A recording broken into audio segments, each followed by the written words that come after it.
and he said his phone is not working. We were with the daughter. We went to Karatina. It was repaired, and they tested it. The test was calling Mommy.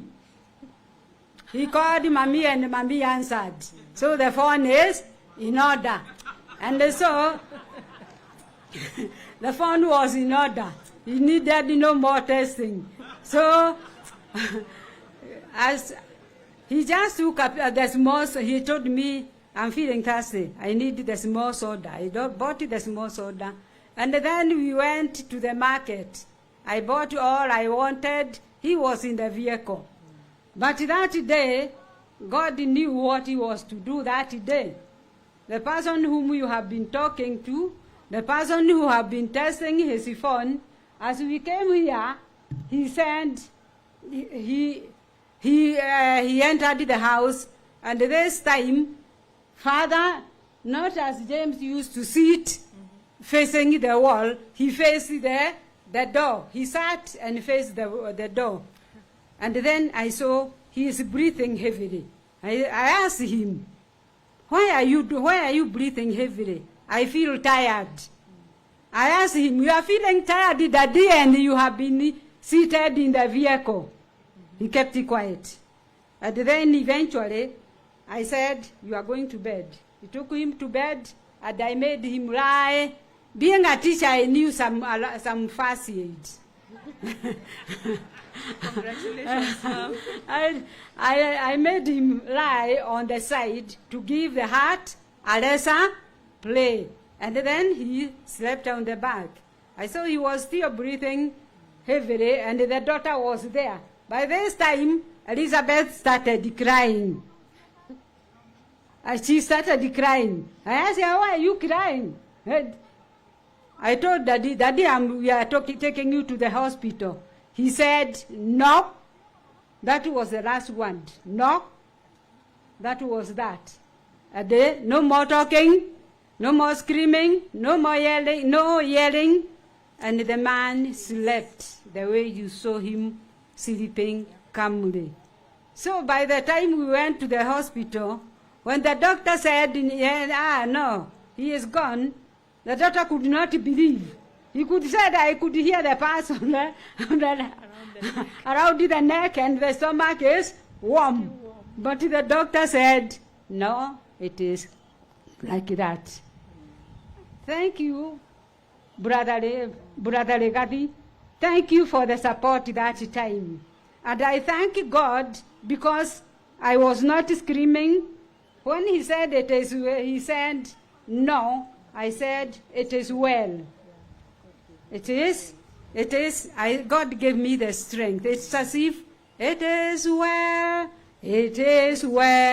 with my soul, with my soul. It is well with my soul. And that is how my husband ended. Then from there, ended his journey. I thank you, Sister Dorcas. I thank you because you sent a man to go ahead of us. Because there was, and even the driver who was with me was very fast. Because when the chief saw us pass, he said, this car, the way it is driven, it is emergency. So the emergency has already taken place and is gone. My lover has gone. My friend has gone. He has been a friend, and he welcomed everyone. Some of the things I do here, he was doing them to the church, and in some churches he had to carry me with him. In Herega, he used to say, if you don't go, we don't go with you. The women will not buy the mageda. So we have to go. So we have to leave Nairobi and all those journeys. I thank God because he served the living God. And he was such a loving husband, such a loving father, that my children cannot say a day they were pinched or beaten by the father. It is me who was doing the business. He could tell me, Mommy, this one did this mommy did. Can't you punish him, pinch him? He would, but for him, he will not touch. He will not touch any of them. He was a lover. And he had special love for kids. Special love. I was asking him, were you born alone? That you love children? We went to Australia and he started praying with the kids. Then the mothers looked at him. Yes, strangely. Then the daughter told him that here in Australia, it's not like that. They would think that you are playing with the children, then you'll be a child thief. So he loved the children, he had that special love for kids, special love for children, such that even when he is sick, he sees a child, he would always wave. So that love has been there, and I would say he was a lover. He loved his family, he loved his relatives, and he is a lover even to other people. He had special love. So I would say, may God rest his soul in eternal peace. Thank you.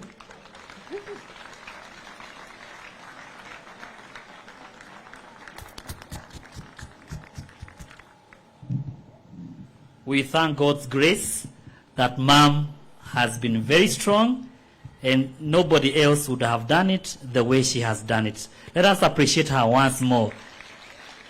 I have known that she was not just a teacher, but a caring, loving wife who was also an nurse. And finally, you've heard that she did first aid and she did a lot of tests. Thank you very much. And also, she would go to the market. Thank you, thank you. I want to invite Lady Nyagodie, Your Excellency, that she comes forward together with the other siblings, and they are going to have a tribute for their loving father. Most welcome. Thank you so much. God is good, and all the time. My name is Lydia Nyagodie Forbes, and I'm the second born of Mr. Reriani. I follow my firstborn sister, Elizabeth Mumbi. Martin Gachagua follows me, followed by Jennifer Wangare, and our last born baby, Andrew Masharia.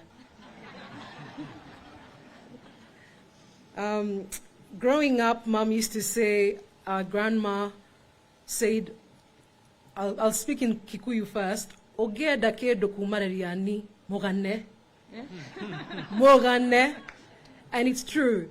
You know, if you wanted anything from Reriani, you would speak highly of him.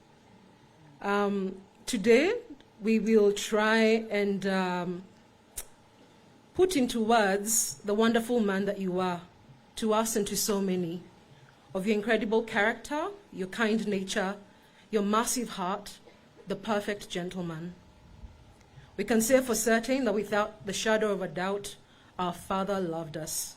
There was never a time that we ever felt insecure of this fact. He was attentive, present, and very nurturing to each and every one of us. I say this without bias. We were blessed with the best father in the world. Our father chose to see the best in us, and in turn went ahead to invest greatly in us, in our education, sending us to the best schools, local and overseas. Then there were the many endeavors we chose to pursue, be it financial, emotional, or spiritual. He was always there. Like most hot-blooded, independence-seeking young adults, we sometimes veered from this voice of reason. And despite all this, Dad would still be there to advise rather than project judgment. Through the ups and downs, his love was steadfast, and his commitment to our well-being was bigger than anything we could or could not do. This was unconditional love.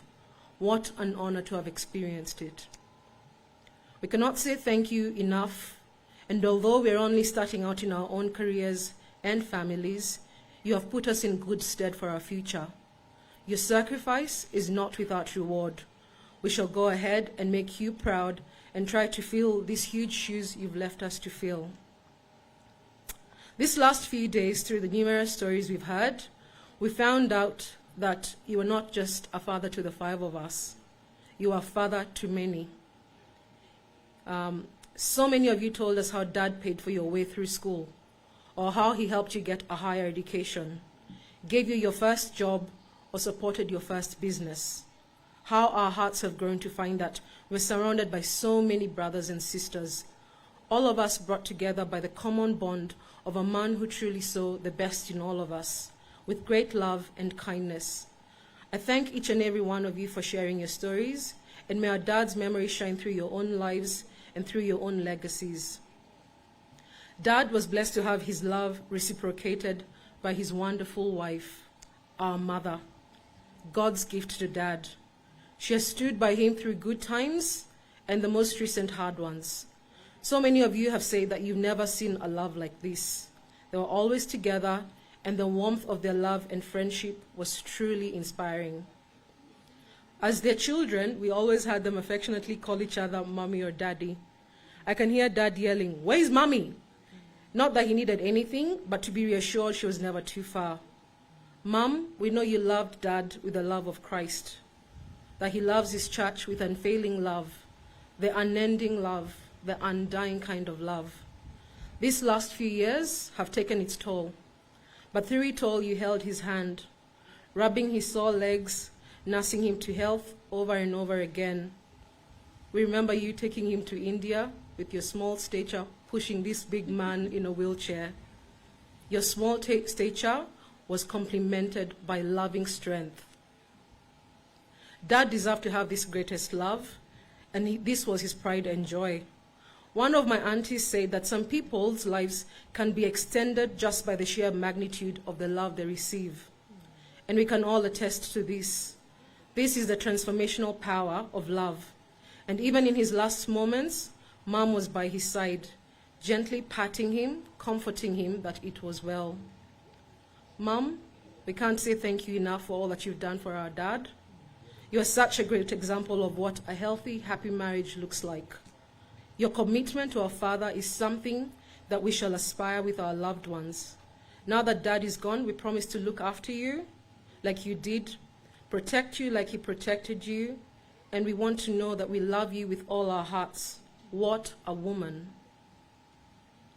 We have heard Dad being referred to as the lion of this family, which made us reflect as to what qualities this mild, gentle man, who always had very few words to say, compares to this animal.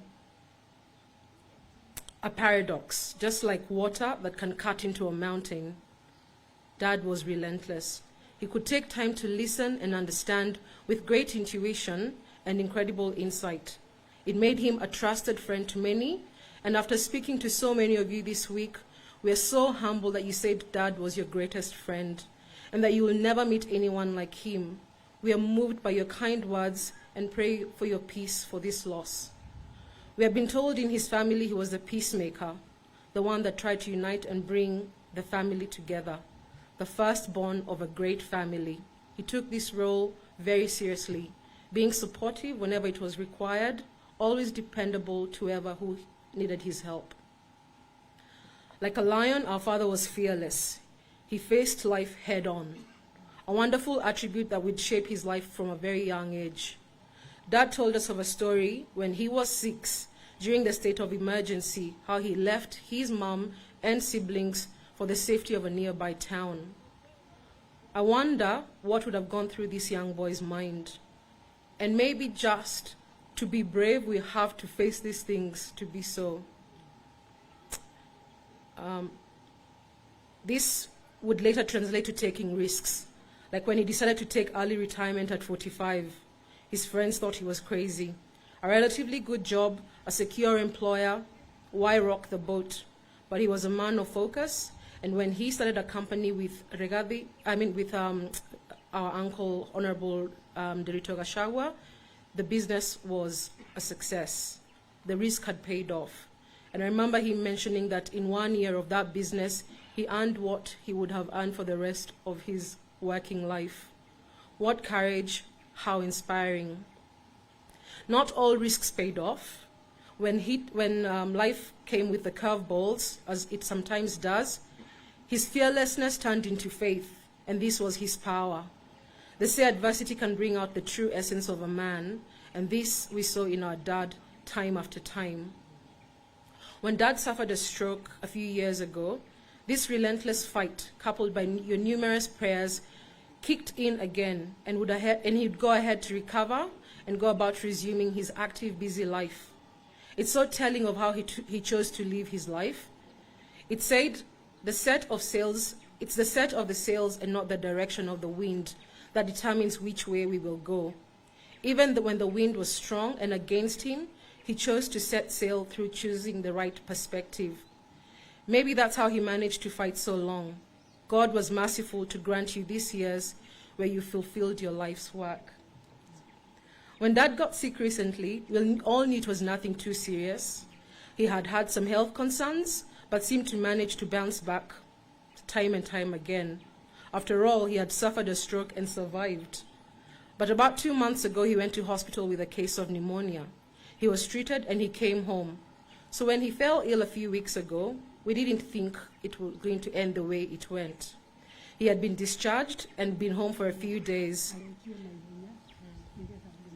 Okay.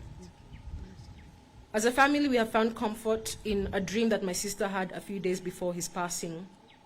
She dreamt that he had built an incredible house, the most beautiful house she had ever seen. And her and Mom walked around wondering why he had kept it in secret. She said, "Mom, look how much Dad has done without our attention. He did it not out of love and not ego, not seeking any human sacrifice.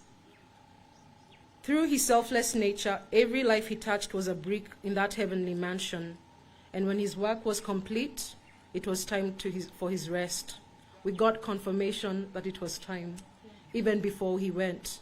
And this has given us great comfort and knowledge that he is resting in peace. Dad, you lived life according to the greatest commandment, to love our neighbors as ourselves. We are all so much better for knowing you and being with you all these years. Rest well. We love you."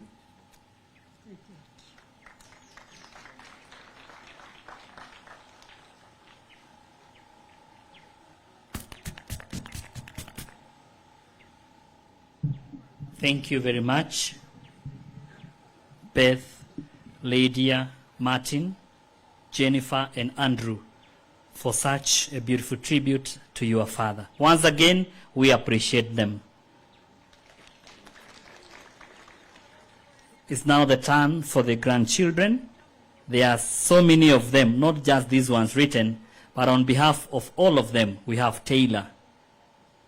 Taylor, please come forward and read a tribute. I ask my assistant to come so that she's a bit taller. Welcome. Let us appreciate the beautiful queen as she comes here to do a tribute to her and for her grandfather. Welcome, Taylor. Thank you.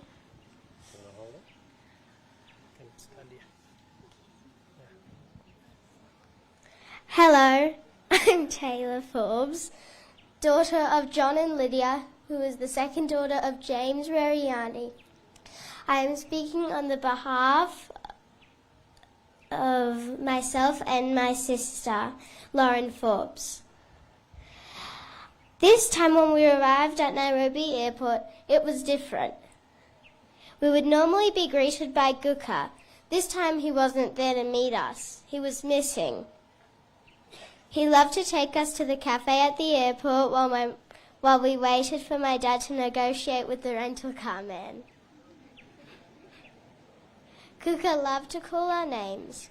He was always calling Taylor, Lauren, and asking how we were. We had lots of happy times with him. He was always kind to us, and we will miss him. But he will always be in our hearts. I would now like to call Melody to say a few words. That was brilliant.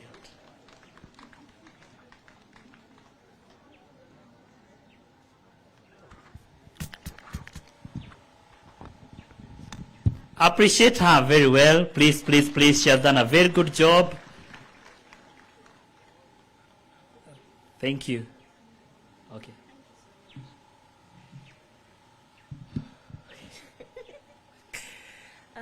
Hamjambo. God is good, and all the time. As many, okay, venye, I'll just speak mixed English and Swahili as I am used to. Kuka was one who would always introduce us as the Reriani family. Now, this time I would like to introduce him.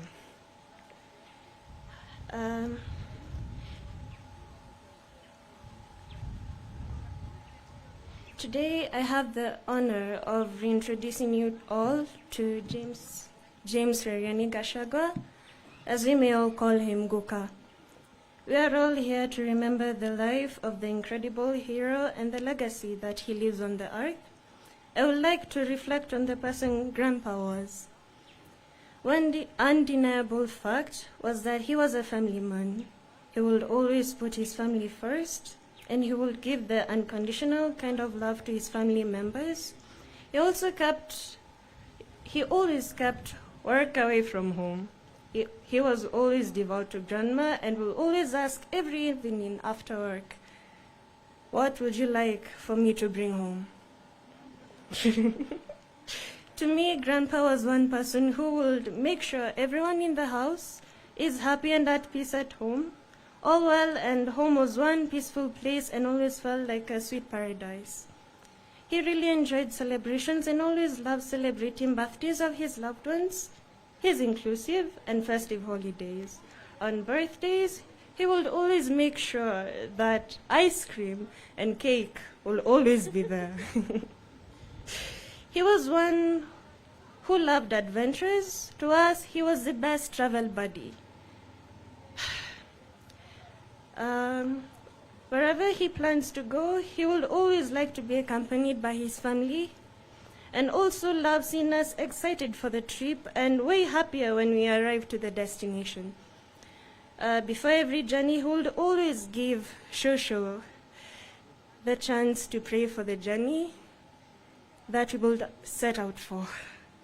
He was a self-driven person in that he always believed in hard work and self-motivation with God's guidance and help would always bring positive results and that's what he applied in his businesses. To us, he was a man that we will look up to be. He was a man of immediate action, where he will say he will do it, he does it wholeheartedly.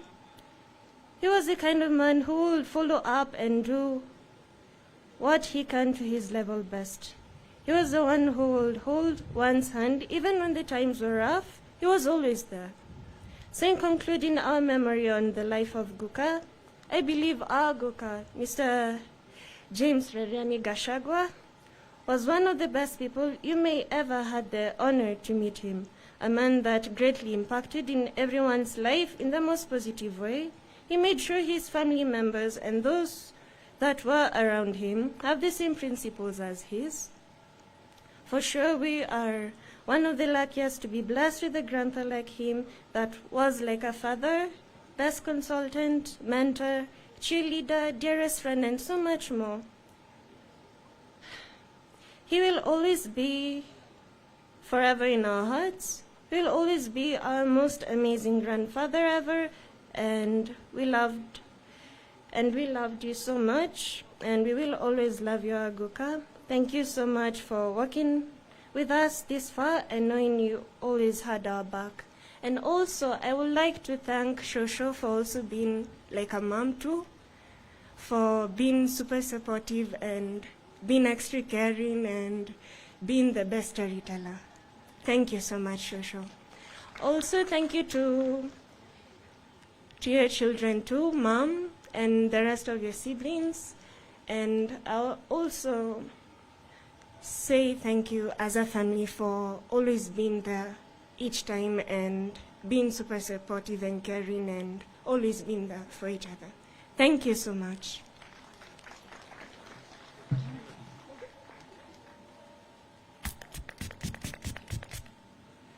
And that was Melody with her melodious voice. Let us appreciate her once more.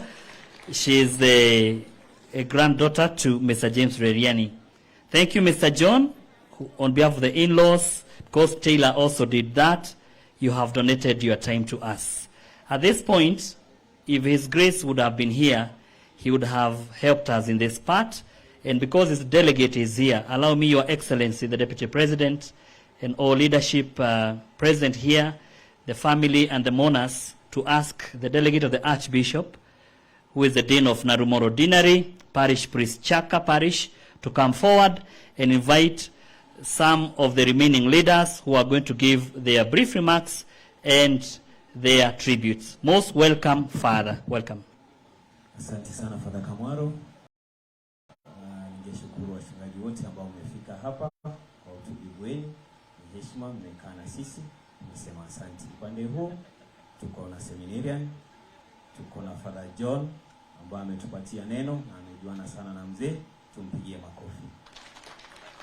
Tuko na Father Kafodhi ambaye ni paroko katika parokia Kaheraine hapa karibu. Tuko na Father Masharia ambaye anahudumu pale wa Magana, alikuwa hapa kitambo. Tuko na Father Kamwaro ambao wako hapa na amejumuika na sisi na ametusaidia sana. Tuko na Deacon Amos. Tuko na baba paroko ambaye ni Father John. Asante sana. Kwa wakati huu nimepewa nafasi hii ya kukaribisha watu wanne na nitamwanza na gavana wetu Mutahika. Karibu nene na sisi. Karibu sana gavana.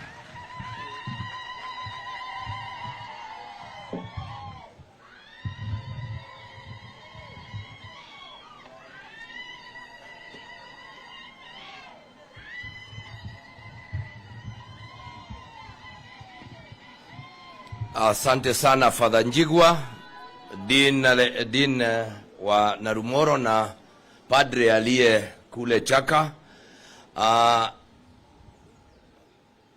Maaskofu walio mahali hapa na watumishi wa Mungu,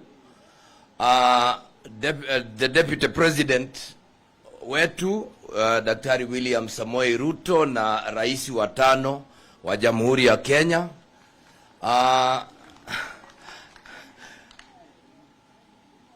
our brother and our friend, the Deputy President designate.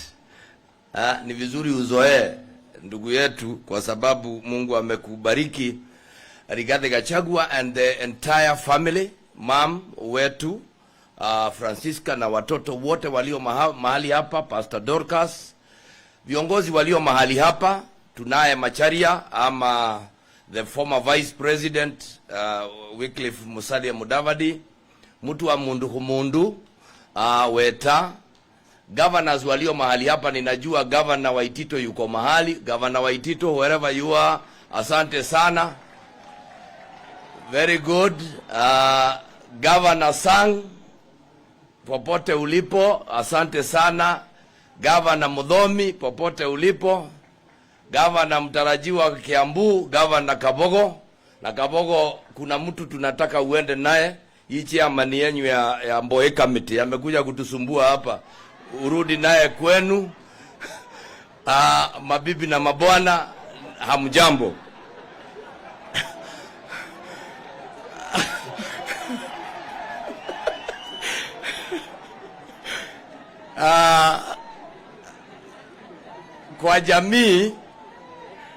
Kwa jamii ya baba wetu na ndugu wetu Mzee Reriani, siku ya leo nimekuja kwa niaba yangu, kwa jamii yangu, kwa niaba ya jamii na kwa niaba ya watu wote wa Nyeri, kuja kuleta rambirambi zetu, hasa kwa kiongozi huyu ambaye ndiye alikuwa mstari wa mbele wa kuleta maendeleo katika kaunti hii.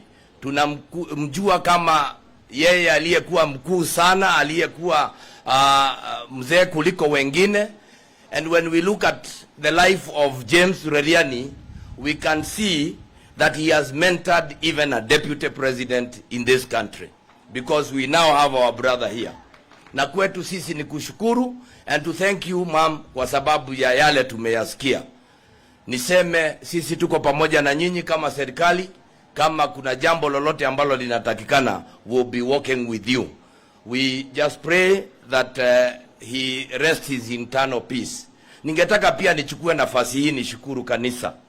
Ndugu zetu tunapokosa kuandamana na kanisa ambalo linaandamana na sisi tukiwa hai mpaka wakati kama huu ambapo wamesimamisha kazi zao zote kuja kusimama na sisi, we want to thank the church in a very, very great way. Thank you so very much. I do not want to speak a lot, but niruhusuni kwa niaba ya watu wa Nyeri, kwa niaba ya county hii, kwa niaba ya Mount Kenya region, nichukue nafasi hii nimshukuru Daktari William Samoei Ruto kwa sababu ya yale tuliyaona juzi, na akamteua mmoja wetu awe atamshikilia. We want to confirm here that we as the mountain, we will stand with you to the man. And nobody should tell you anything else except the fact that in Nyeri alone, we shall have 500,000 votes that will go into the basket of William Samoei Ruto. To our brother Reriani Gachagua, tunataka kukuambia sisi tumekuruhusu uondoke Nyeri, Nyeri tumeshikilia. We will continue to fight until we get this position. Your Excellency, I also want to take this opportunity to thank you, because out of the very many people you could have selected, you also mentioned my name. And you said that I should lead your campaigns here. Mimi nitajitolea muhanga, and we will make sure that we fight to the last man. Having said this, ladies and gentlemen, we must not forget that there is a battle before us.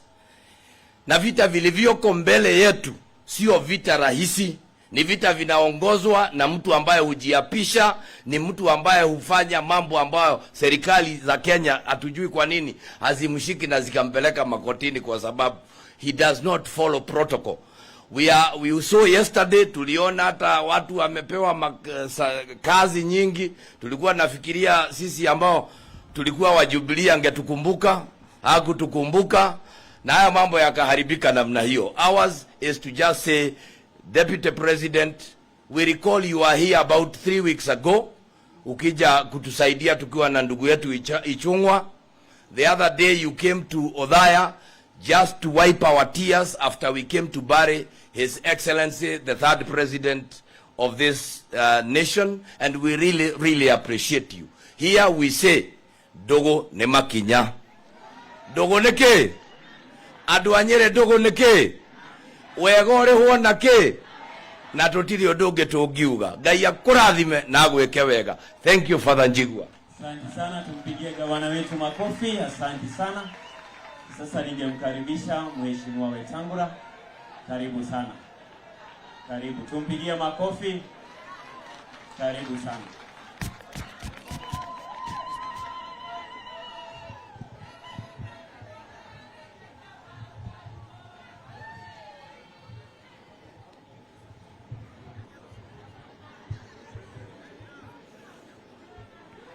Mheshimiwa Reriani Gachagua and your family,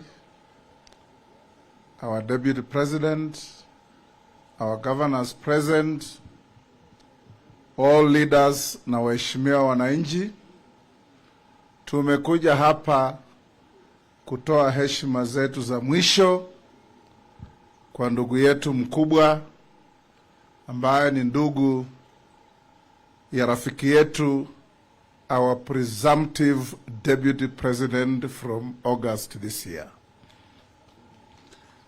We've come here to mourn and to celebrate the life of our elder brother. Katika hii familia mimi nilikuwa university na the late governor who was 2 years ahead of me. Through him I got to know Reriani, and I presume through extension I understand what has been said about James. As we mourn our brother, we also, in a small way, pre-celebrate the elevation of Reriani to be our deputy team captain in the winning team. Because we know this is the winning team, we are going into a contest that we all know we can win. For the family of James, the wonderful family that stood here, Mama, with your impeccable eloquence, we want to say we celebrate Mzee for bringing up such a great family. We wish all your children well and your grandchildren well, and may God give you much longer life for us to tap from that wisdom. Nikimalizia, I want to urge nyinyi watu wa Mlima.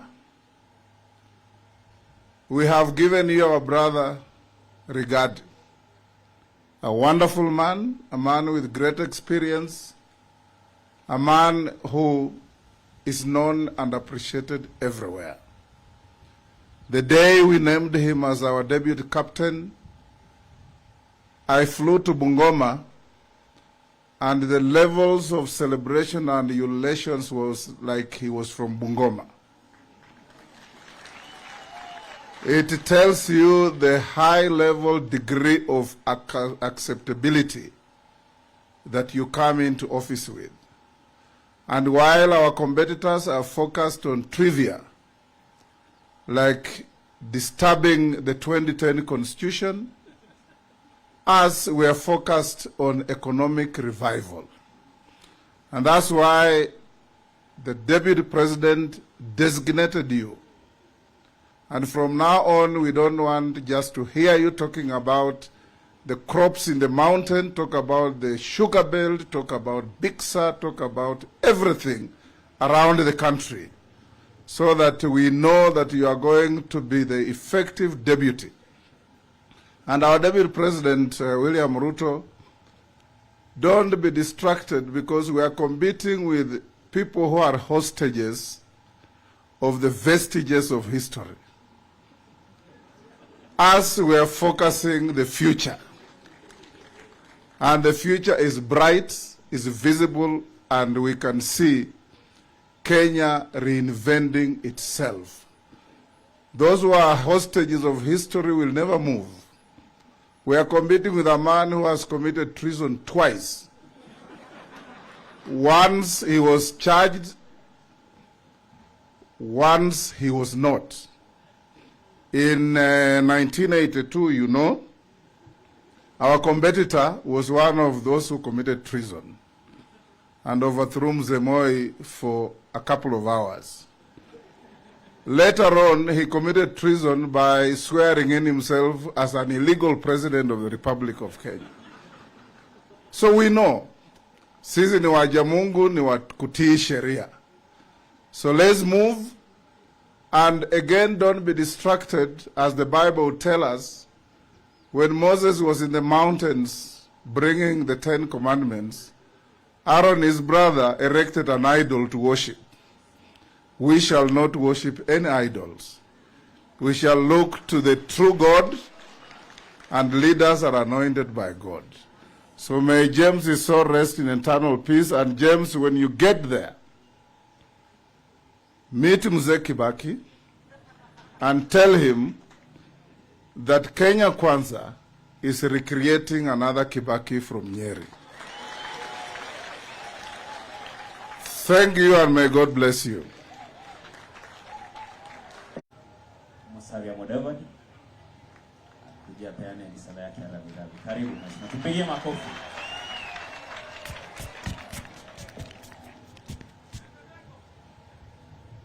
Thank you, Father. The family of James Reriani, his dear wife, the Deputy President, Honorable Samoei William Ruto, my good friend Rigathi, all well-wishers, friends and mourners who are gathered here today, I will, at the first instance, convey my deepest sympathies to the family of James Reriani. You've paid tribute here. We've had good words. We've also read parts of his journey in the document that we have before us. We all say, may his soul rest in eternal peace. Secondly, to our brother Rigathi here, we are here first to condole with you, but also to really make it very clear to the Kenyan people that when our captain, William Ruto, made the pronouncement that he has settled after an elaborate process on James Rigathi as his running mate, we are here to confirm to you that we stand by that decision. We stand by it, we shall defend it, we shall campaign for it, and it is the winning ticket. So let there be no doubt whatsoever that there is anything different. Secondly, Rigathi was in charge of administration in our belt, so he's not a total stranger in Western Kenya. And his late brother was also a good friend of mine. We did some business together, that is Nyeri Gachagua, the late, in various instances. He was a shrewd businessman and also a shrewd politician, and I can see his brother is following on in those footsteps. Now, I want to convey one message to you, the people of this region. You have been put to test. Not too long ago, or at least some years back, you are put to test between Mathira and Kibaki. Subsequently, you also had a test between Kibaki and Uhuru.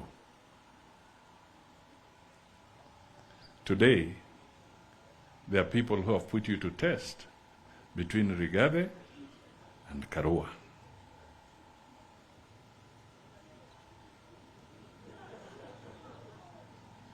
True or false? Now, make sure that the wisdom that has guided you in making the correct decision all along will guide you so that the victory that we want through Ruto and Rigathi shall be so decisive that these individuals who think that they can always run to court or they can take their own false oaths will forget forever, and Kenya shall move forward.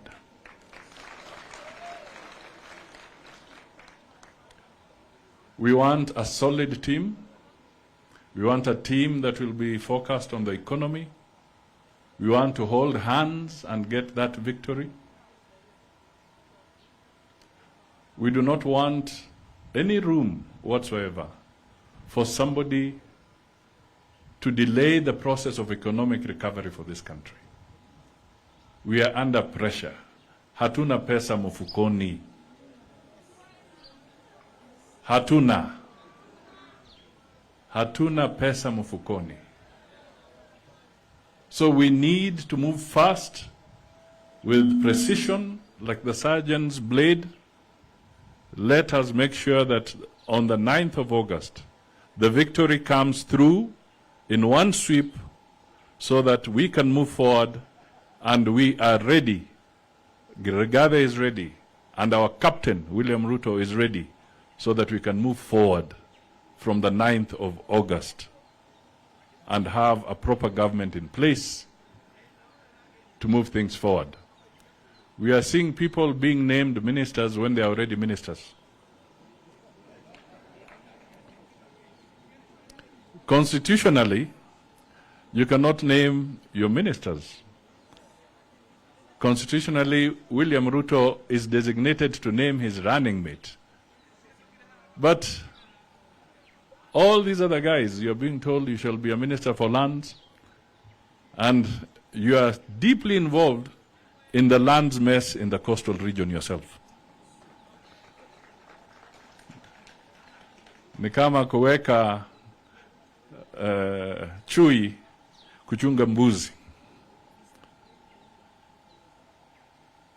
People are being told that you shall hold this position or hold that position. But you will note with a lot of precision that the Kenya Kwanza Coalition document talks of parties nominating individuals who shall be considered for those posts. It does not go to the point of saying it shall be so and so. My friend, Kenya Kwanza kuna watu bana. Kuna watu. So we are very clear that we want an organized government, a government that will follow the rule of law, respect the church, respect everybody, and make sure that the rights and the Constitution is defended. Because after all, what Constitution can you defend if people are hungry? At the end of the day, the strongest pillar to any constitution is an economy that works for all, young men and women who have jobs, people who can put food on their tables. They shall be the first and front line in the defense of a constitution for the people of Kenya. So let us support Kenya Kwanza. Let us stand here in memory of James, in memory of our friend Nderitu, to say that we are going to have the resolve and unity that will shake these people. The earthquake is real. It is real. Nego kanatigwo. Numuraigwa. Tutigane na ando aria. Tutigane na mahini ya ando aria. We nindakwera. Asante sana. God bless you. Pigie makofi Mheshimiwa Musalia Mudavadi. Asante sana. Sasa nataka kuchukua nafasi hii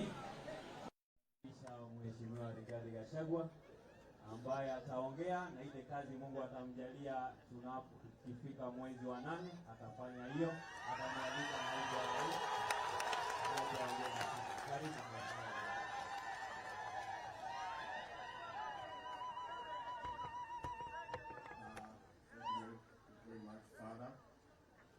Father in charge of Nyeri Parish, and our fathers, our friends, Your Excellency, the Deputy President, and God willing, the 5th President of the Republic of Kenya, our party leaders present, the Honorable Musalia Mudavadi and Senator Moses Wetangula, viongozi wenzangu, my sister Francisca Mrs. Reriani,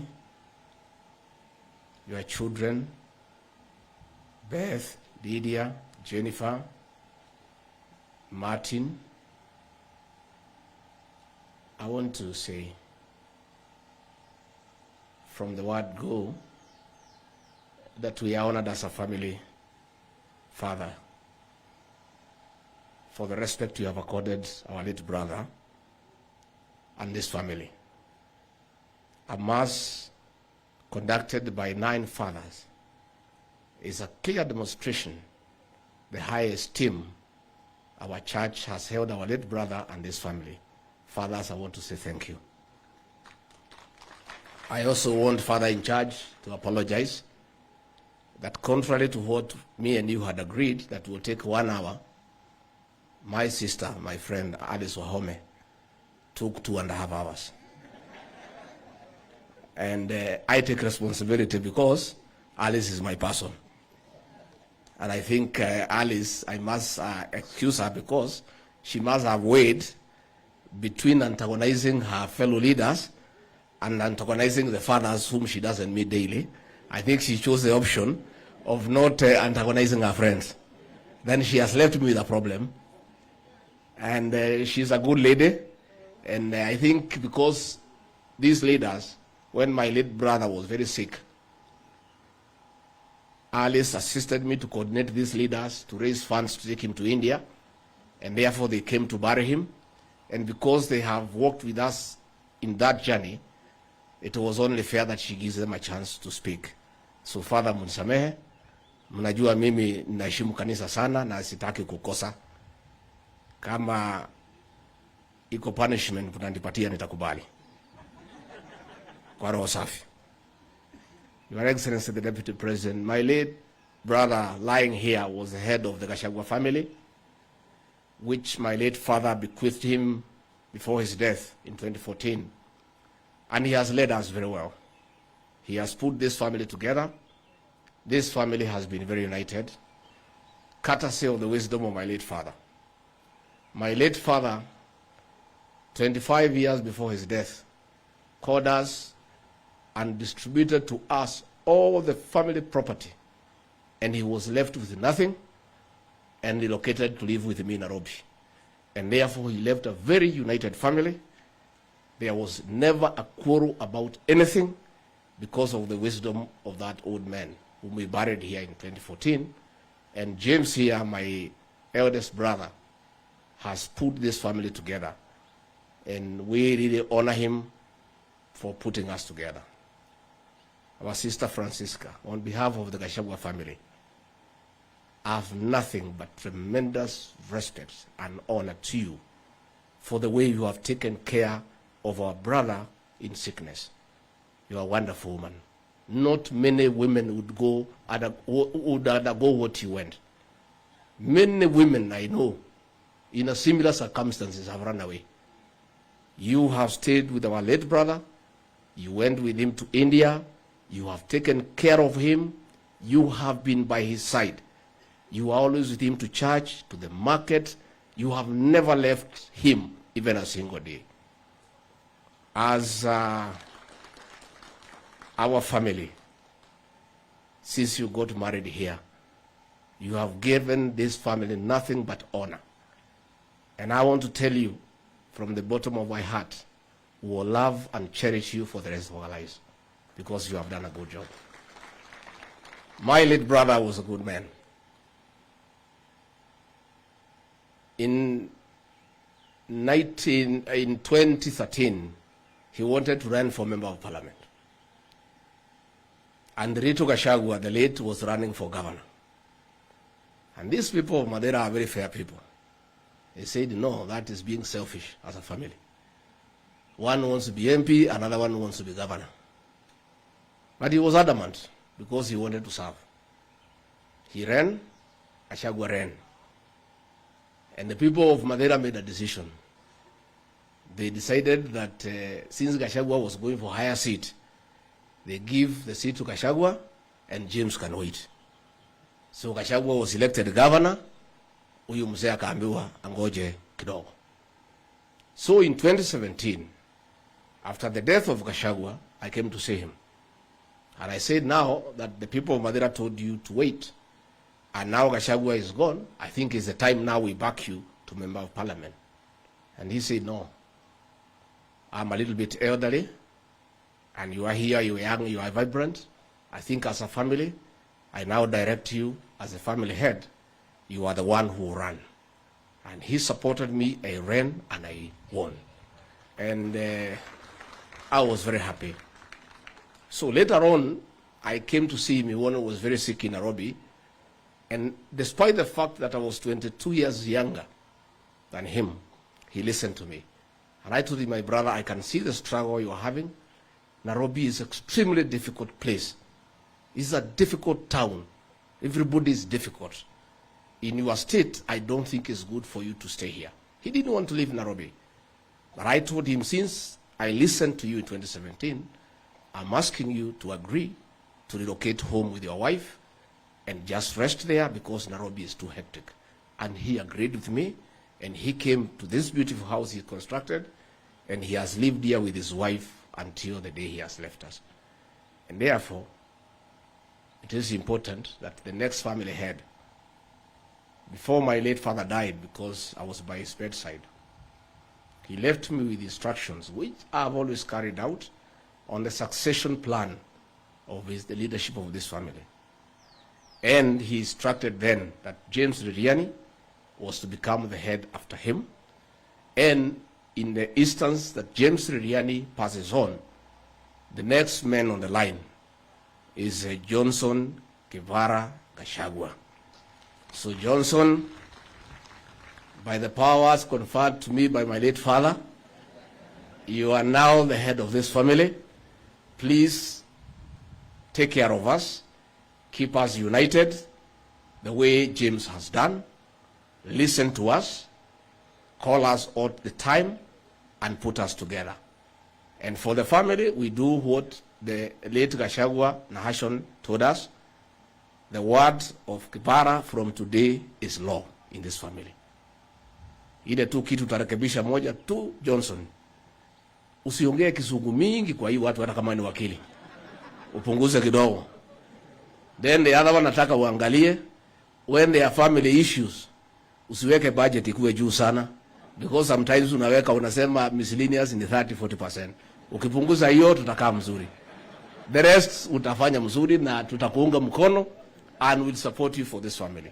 Finally, our children, the children of James and our other children, let me thank you. Because, you know, I've been struggling for a long time.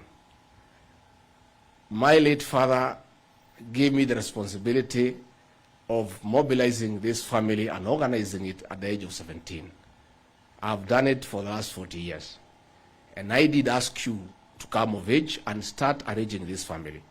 And when I asked you to arrange and organize this funeral, and I kept away in Nairobi, I'm so happy with you people that I came early this morning at 6 to find an organized funeral by our young children. I want to thank you. And I want to say that in our own family succession management, the responsibility of organizing family functions, be it weddings, be it dowry, be it birthday, now rests in your heart. I have seen you have organized very well. Before I give you the final authority, I'll just wait to see how you feed the people who are here, because feeding people is very important. Once I see you have fed them well, I'm sure now you have come of age. Where our children, simameni ni muone, wale watoto wetu, our cousins, our nephews, the other ones, the nephews, the cousins, where are they? The nieces, all the ones who are organizing. Asanteni sana. You people now have come of age. Take the mantle and lead this family, and you allow us to go and serve the nation and take care of the family issue. Kaeni chini, nimeshukuru sana. Your Excellency, finally. Sisi watu hapa hatuna maneno mingi hata kidogo. This family of Gachagua is an honorable family. There is something that we cannot stand in this family. Betrayal. We don't betray our friends. We don't. And we'll never betray our friends. We always stand by people who stand with us. When things were very difficult for me, somebody challenged me. Why are you backing William Ruto and he's not your brother? Siwachana na hii mtu ya huko. I said, no, William Ruto is my brother. He asked me how. His brother by association. When our late father died in 2014, he was here to bury our father.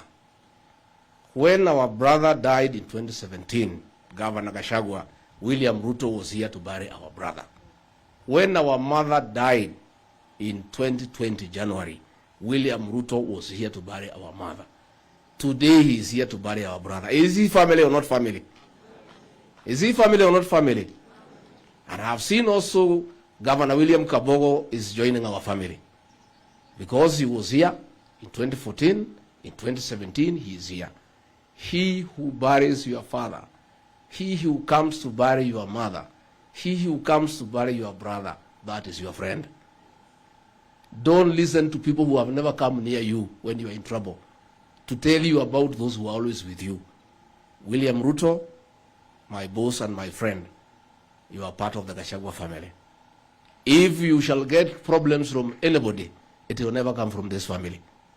You know, I heard some people saying, oh, if William Ruto picks Reriani Gachagua is very strong. He could have problems like the ones they were having with Uhuru Kenyatta. such a problem cannot come from a member of this family. I am a man who was in uniform. Mine is yes, sir, yes, sir, yes, sir. And we must also tell the people of Kenya, the problem between Uhuru Kenyatta and William Ruto could not have come from William Ruto.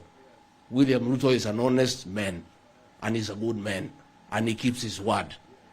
And therefore, William Ruto, the next president of the Republic of Kenya, you shall have nothing but total support and loyalty from Reriani Gachagua, because that is the way he has been brought up, to have loyalty to his boss, to his friends, to his compatriots, because that is good manners and good upbringing. If you are brought up well, you cannot change when you are 57. You keep up to the way you are brought up. And I want to say one thing. Watu ya Ruguru simuko hapa. Taka tukubaliane kitu kimoja, tusifanye makosa. Unajua mimi ni mtu ya hapa. I come from here. And this is my home. I was born here. My father gave me land 7 kilometers from here. I always come here on foot. And Francisca, I'll be coming to see you. Yeah? Ukitaka tuende tukae na Nairobi kiasi to until cool down, niko tayari. I'll take care of you the way I've taken care of your husband. Don't worry, my sister. Yeah? Other than the companionship of your husband, the rest will take care. We will. You tutakuchunga, mama, because you have been such a wonderful woman. Yeah? The children of James, please, even those who are in Australia, get time to come and see your mother. Martin, I depend on you. Between me and you and Pastor Dorcas and the others, tumtembelee mama mpaka atulie, because they have been so close with James that situation is going to be disturbing to her for some time. But we'll be there to support you. Mimi nataka kuongea na watu ya Ruguru. Wapi mheshimiwa Karanja? Come here, please. I want to talk to you, Your Excellency, if you allow me. This Ruguru was like a desert. It was a neglected place. Since I was elected member of parliament, and these men, a good man of the PCA church, kuja tu, modo wako leo.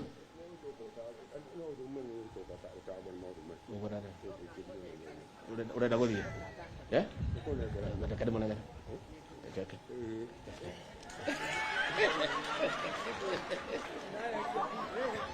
Anasema ni mpange mapema, kuna bahari anaenda.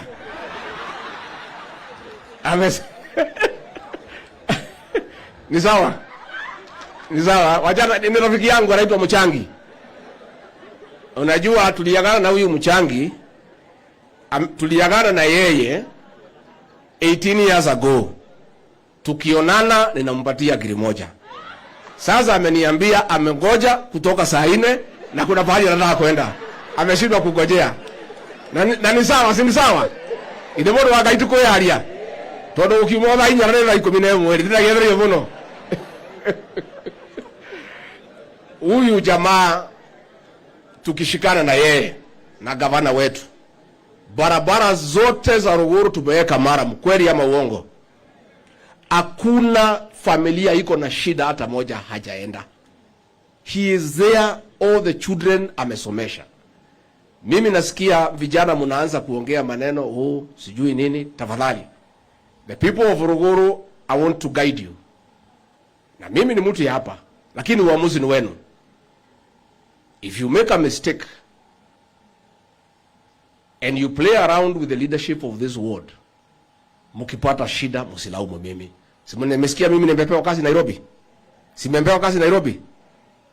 Sasa hapa tumewacha nani? Tuatika huko. Ithiwe tu huko ameshiothe. Kuria kwina murimu. Kwina machakaya. Kwina mwana rathomithio. Leo ni gadi waga segwa tondu ya heo wira ni Ruto ri. Angethie mucoke muti oyu ri. Muririragira u. Ate muririragira u.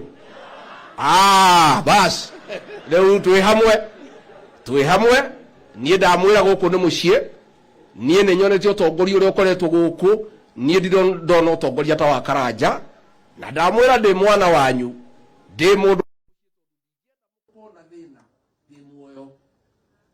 mukehingice mutikahe undu twitari na kureire mute muthuri uyu uria mutite muhitanie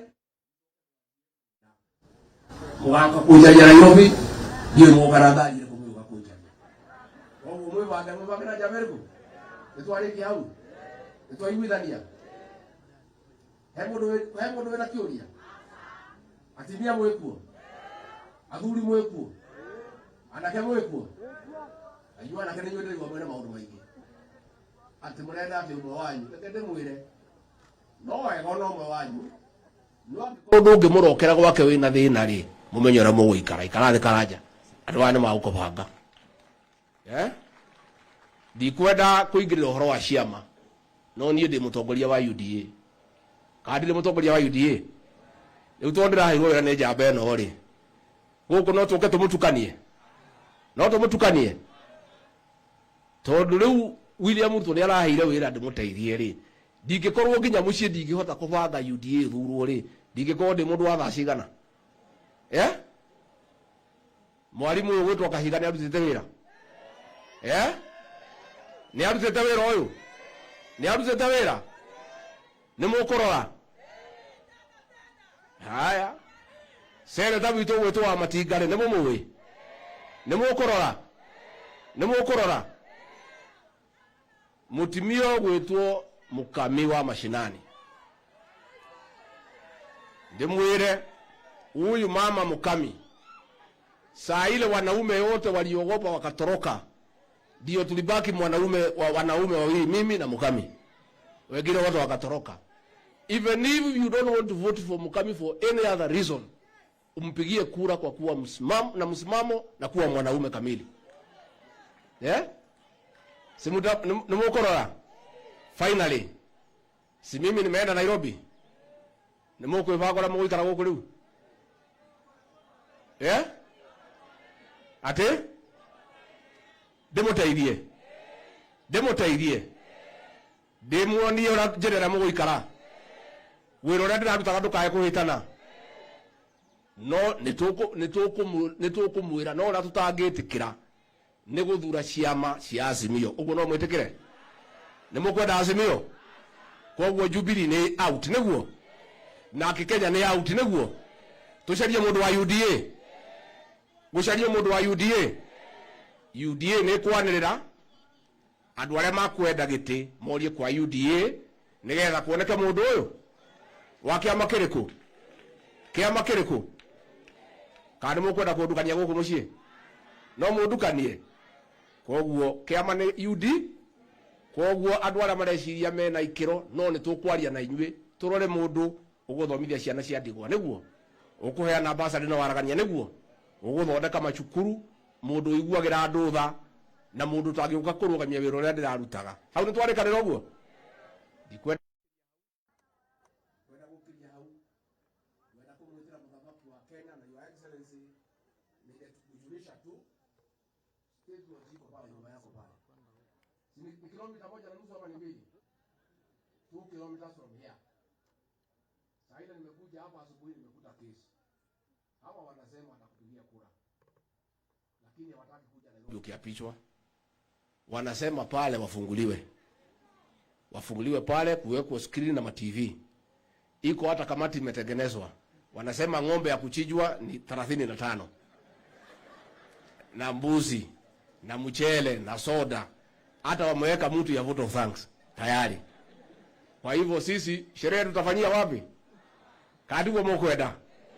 Na your excellency kwa sababu utachaguliwa. Tunakuomba kuna kitu moja rais moja alikuwa anafanya. Tunataka ufanye. Na tunakuomba kwa heshima. Any one time unakuja hapa State Lodge unafungua milango. Watu unapika mchele, nyama, nini, watu wanakuja huko, wanakula, wanakuambia kwa heri wanaenda. Kakoni ungemreda. Hiyo tu. Na hiyo haijafanyika uhuru wetu na wetu ni hapa. 10 years. Hakuna mtu amefunguliwa hiyo mlango. Anakujaga anaingia peke yake, anakaa, anaingia ndani anafanya nini? Tunakuomba kwa sababu sisi tutakuwa majirani wako. We'll be your neighbors here. Unatufungulia, tunakuja huko, tunakaa, tunaregarega huko, tunapiga story huko na hatutaki hata chochote. tunataka tu kukaribia huku kuhutia Gishuri kati guo. Kati kuhutia Gishuri. Kwa hivyo kwa nataka kumwalika kwa heshima kubwa Naibu wa Rais William Samoei Ruto, the 5th President of the Republic of Kenya. Asante sana.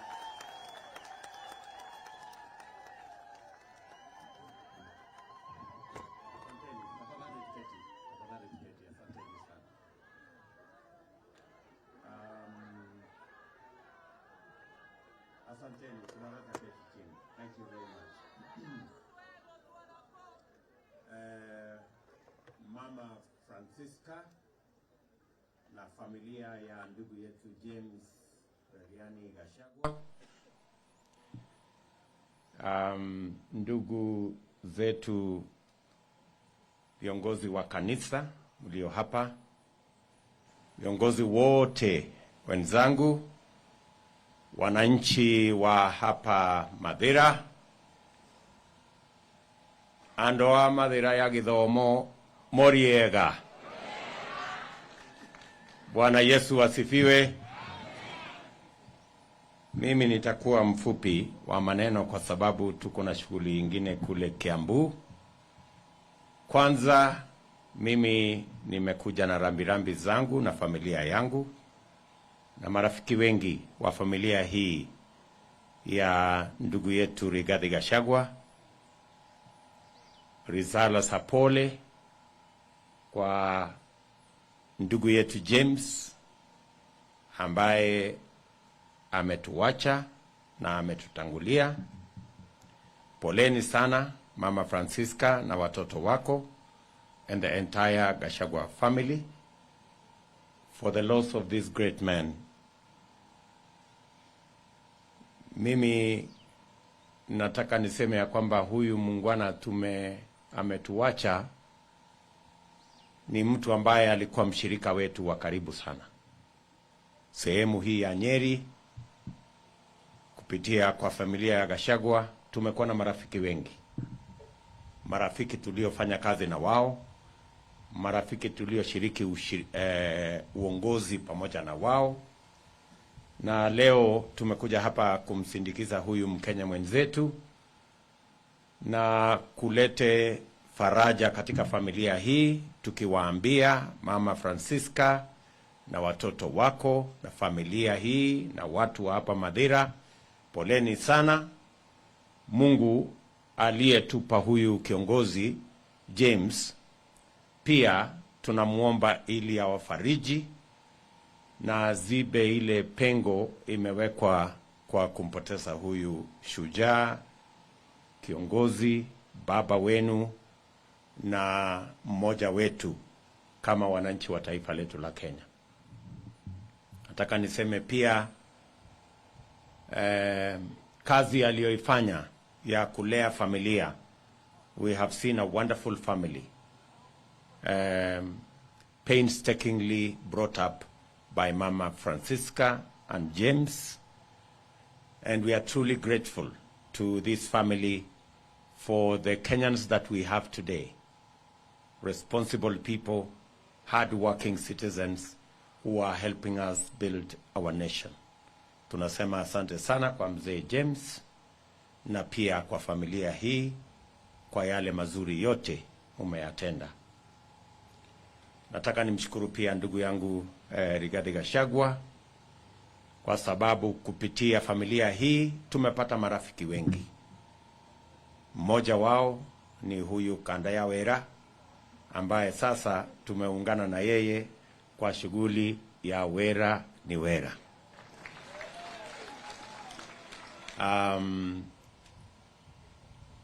Ningependa kusema kwa kifupi ya kwamba yale mazuri James amefanya as the elder son of this family, mentoring others.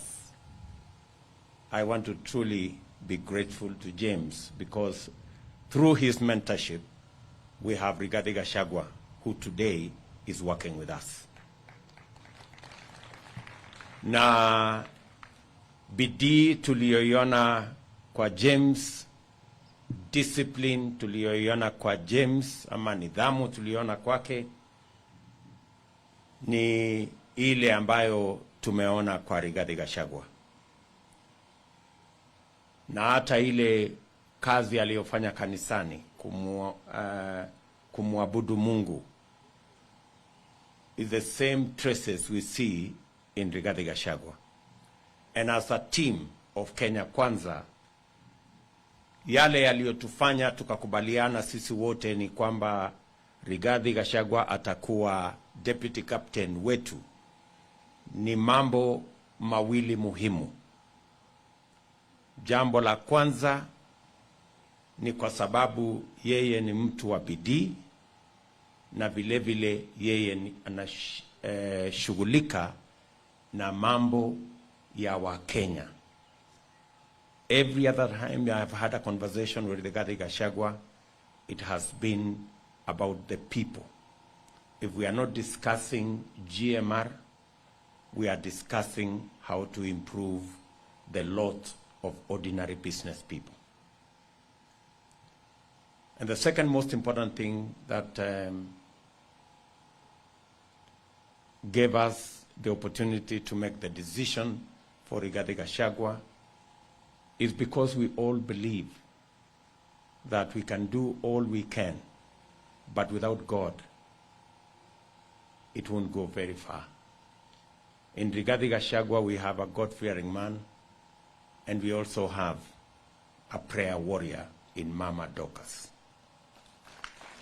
So tunashukuru sana, na mimi nataka niwahakikishie watu wa Nyeri ya kwamba vile tulikubaliana na vile mulisikia sisi tukisema, Kenya hii yetu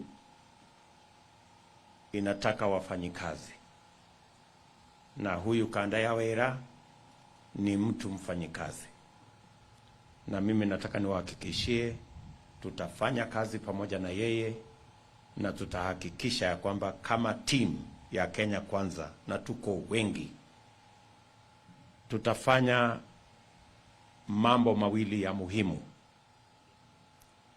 Tutabadilisha uchumi wa taifa letu la Kenya iwe ni uchumi ambayo inawashirikisha Wakenya wote.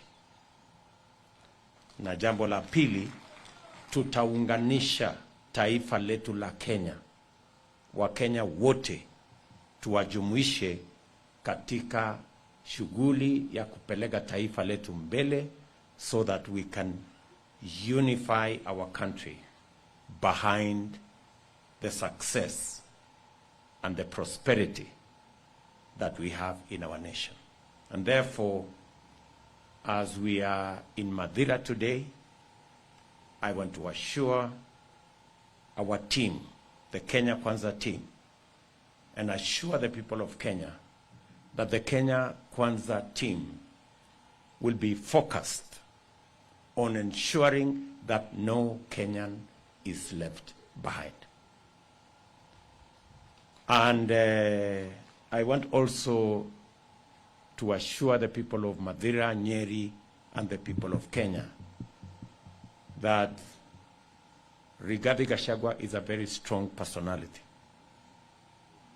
And I am at home, and I was looking for a very strong personality, because matters Kenya require men and women who are not fickle, people who cannot escape from responsibility, people who cannot run away from challenges, people who can stand up to any challenge and any problem and work out a solution.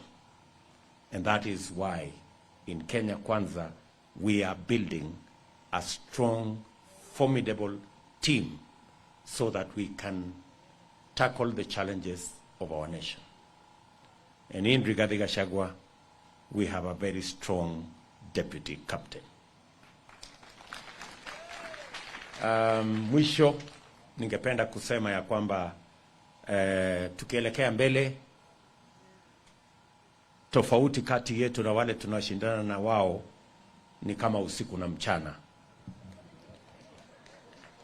wale tunashindana na wao wanatuambia hadithi za jana na juzi. Sisi tunapanga uchumi wa leo na kesho.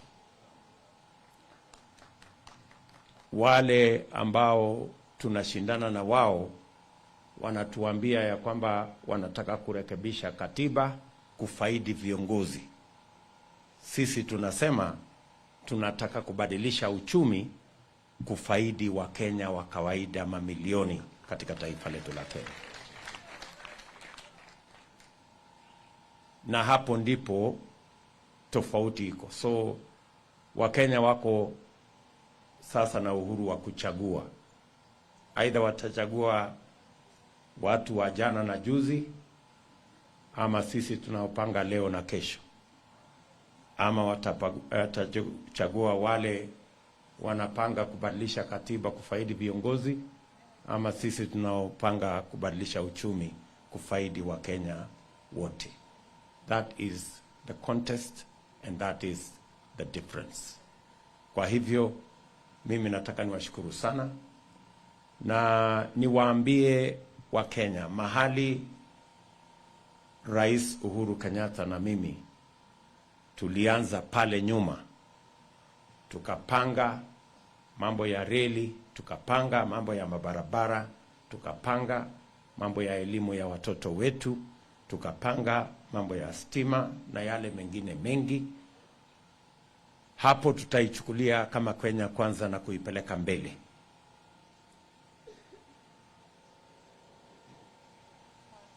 Mambo ambayo yaliturudisha nyuma kidogo ni utapeli na udanganyifu katika uongozi. Wale waliovuruga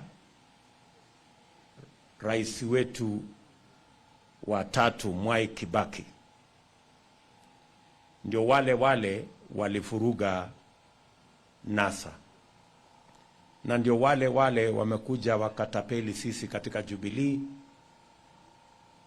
chama yetu ikaharibika, mpango wetu wa Big Four ikaharibika, na ndio wale wamevuruga kina Musalia na Wetangula,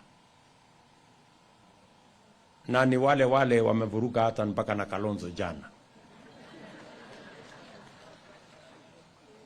Na ndio mimi ninasema ya kwamba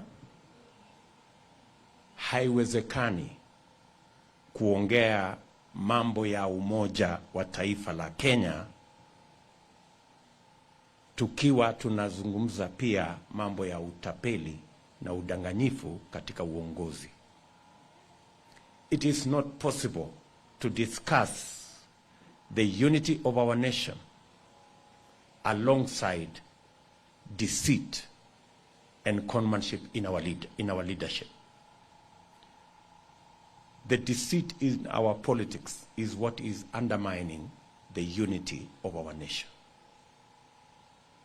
And that is why on the 9th of August, the people of Kenya must reject deceit and must reject deception so that we can free our country and move our country into the future united and prosperous. Hiyo ndio tunataka tushirikiane pamoja, na mimi nataka niwahakikishie hii team ambayo mnaiona hapa, tuko na team kubwa, na bado kuna watu wengi wanakuja kuungana na hii team, kwa sababu wengi wameanza kugundua yale tuliona pale mbeleni.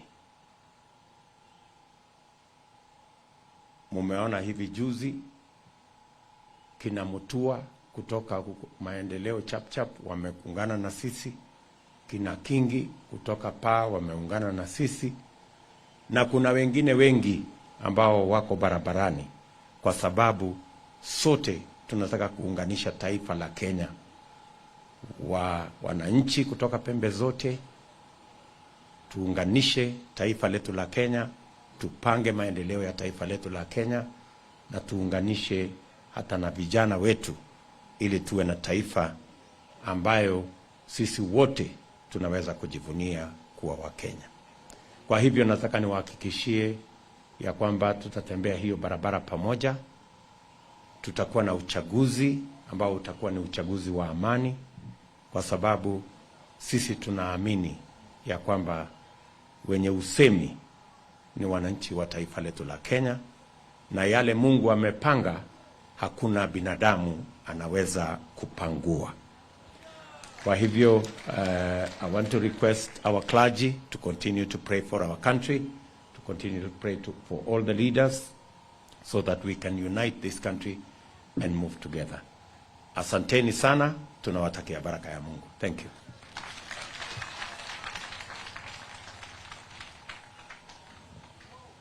Tumpigie naibu wa rais makofi mazuri, tumpigie. Asante sana, tunashukuru sana. Tunapotamatisha ratiba hii, ningemkaribisha Mathira. Vote of thanks. Karibu Mathira.